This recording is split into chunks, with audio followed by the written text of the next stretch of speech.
December 21st of 2008, Benny came down with a fever, and they did a bunch of different tests on him, and everything came back negative. They told us to follow up with his doctor the next day because his counts were kind of out of whack.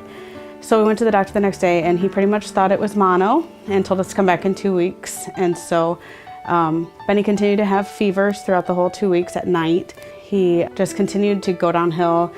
And then we went back and did the mono test again, and they did some blood work, and the doctor called and said that his platelets were really low, and his white cells were really high, and his red blood cells were really low. And he said, I still think it's mono, but I would need to let you know that it's very possible it's leukemia. We got home and we got a call from the doctor that said, you need to go to Iowa City right now. His kidneys are failing. We got to the hospital, and immediately we had nurses and doctors in there with us. They got him started on the medicine to get his kidneys functioning correctly. And then we found out that it was leukemia. They started chemo. First, when Benny got to his hospital, our main concern is protecting his body from any of the leukemia cells. So we gave him lots of IV fluids and eventually did a bone marrow aspirate and biopsy that came to the diagnosis of leukemia. After the first chemo, his platelets were up, his red cells were up. And he was looking better. He was looking a lot better, kind of becoming himself again. He was able to run around. For almost 2 years, he's been in remission.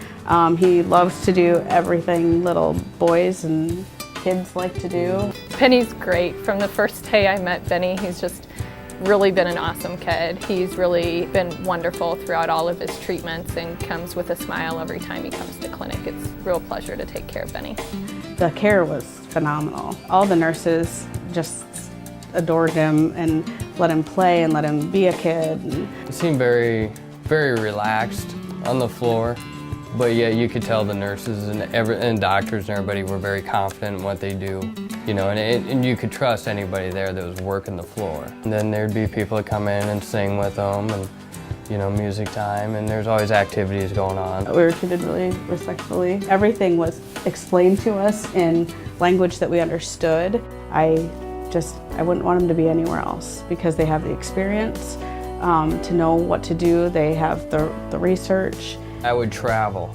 If I lived out of state, you know, halfway across the country, I would travel to, you know, the U of I hospital. UI Children's Hospital means everything to me. Without them, we may not have our son today. We were really close to losing him.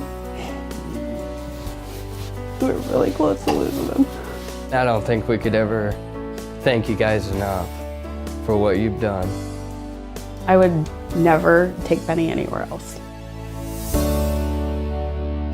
We are UI Children's Hospital.